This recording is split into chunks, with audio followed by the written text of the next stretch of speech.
So, Nathan, how will you really help our farmers and ranchers access more natural gas, and why is this so important? Well, I recently had the honor of announcing our government providing $2.5 million to build a natural gas pipeline through Nordeg to reach some very hard to reach communities so that they have the consistency and affordability of natural gas instead of having to bring in propane. It's a tremendous area and a tremendous opportunity for them to strengthen their economy and tourism and help folks that really need that dependable energy, especially through our hard, long winters. Do you think natural gas could also be a great commodity to export to other countries around the world? Absolutely. It is one of the transition fuels to get away from coal or even dung in some countries. It is cleaner emitting and it is reliable and low cost, and we have it in abundance. It is absolutely one of the best fuels that we can have to lower our emissions all around the globe. And Alberta is really starting to make traction, attracting some of that attention globally and seeking other markets all around the world. Now, I was recently doing some work in southern Ontario and noticed that gas there was just $1.20 a liter in the Niagara-on-the-Lake region, yet we're paying about $1.30 a liter here in Alberta, in southern Alberta. Has there been more talk about potentially eliminating the provincial fuel tax to help make life a little more affordable for Albertans?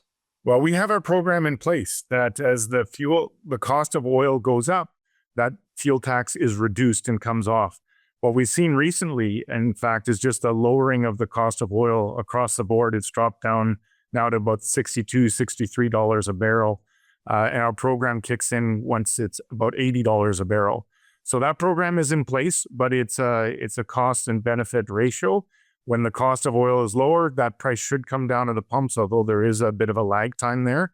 And when that cost goes up, then we have the relief at the pumps. But we need to be aware of our overall budget in the province as well.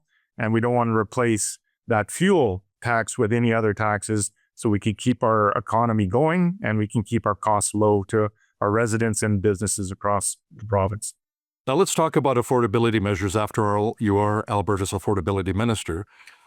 What's the latest when it comes to auto insurance? I mean, we still pay some of the highest rates in Canada here.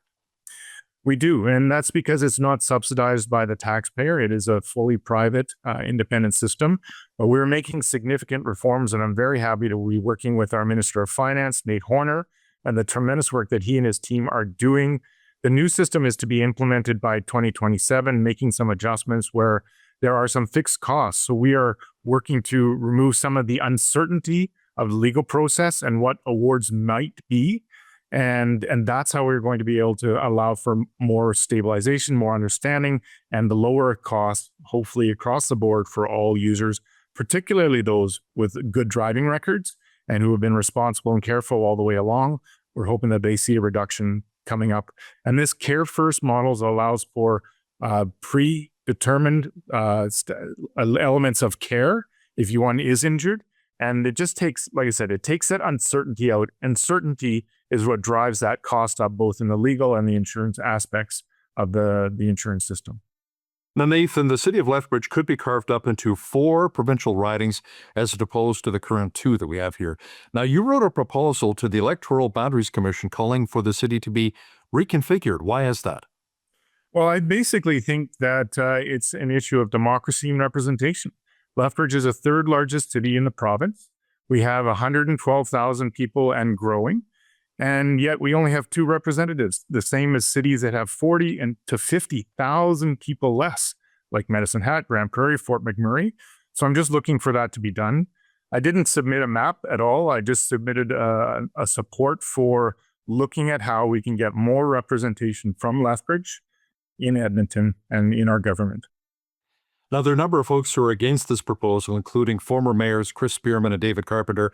One of Carpenter's points is that an MLA who is in charge of a rural region would have to deal with economic development within the city of Lethbridge. He also says that the Chinook Regional Hospital will be included in an area that goes all the way down to the United States border, and the University of Lethbridge will have more to do with the county of Cardston than downtown Lethbridge. How do you respond to that?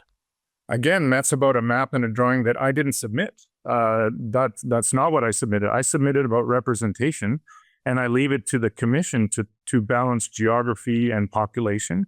Again, I'm seeking better representation for Lethbridge, and having 3 or 4 voices, given our population and our size and importance in the economy, I think that's democracy and representation.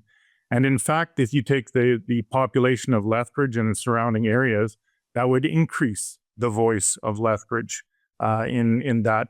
Where they draw those lines, I leave it to the commission. I believe it is well balanced and highly expert, and they'll do a great job, whatever those lines happen to be. I just believe in democracy and the voice of the people of Lethbridge having a significant representation within the government of Alberta. What have you heard from taxpayers? That'd be 2 more MLA salaries or minister salaries potentially. Well, that's not necessarily the case. We are increasing the number of seats overall because our population has grown in Alberta. This is why a reconfiguring of that and balancing population and geography is so important, is so that it doesn't cost taxpayers any more than the growth of the province is already responding to. Alberta Affordability and Utilities Minister Nathan Neudorf, thanks so much for your time today. Thanks, Hal. Always appreciate being here.